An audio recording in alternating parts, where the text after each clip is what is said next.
hirap pala ng buhay, yung tipong akala mo nung una madali.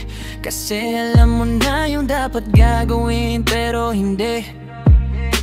Yung tipong ginawa mo na lahat pero parang wala pa ding nangyayari. Pilit pinabot ang langit pero sa lupa pa din babalik. Pilit ilalaban ng pangarap ngunit napakahirap, lalo na pag mahirap ang sakit. Isipin na lumaban ka ng paps, ginawa mo naman anong mabuti, pero bakit parang ang laki ng kasalanan mo at lalo pa natanda? Hirap ramdam mo yung pressure, pagod at puro tanong sa sarili. Gusto mo lumaban ngunit paano? Gusto mong sumuko pero paano? Sila gusto mong tumakas sa realidad pero paano ako? Gusto mong tumulong ngunit heto pa din, kinakain ka na sa kalungkutan. Wala ka pa malapitan, walang kakampi, walang maasahan, walang masasandalan kundi sarili mo lang.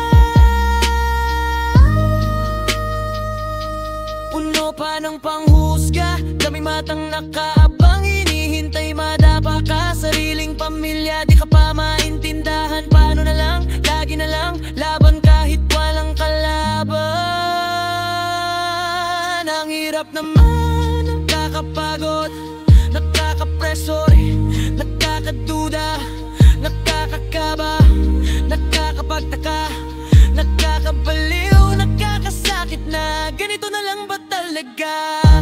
Pagsubok pa ba to o parusa na? Bakit ang hirap, sobrang hirap? Sariling comfort, sariling sikap, ang hirap makakaya pa talaga. Susubukan ko ba? Ilang beses na pero ba't andito na naman tayo? Ako lang ba ganito? O ganito na lang ba talaga? Ang daming tanong.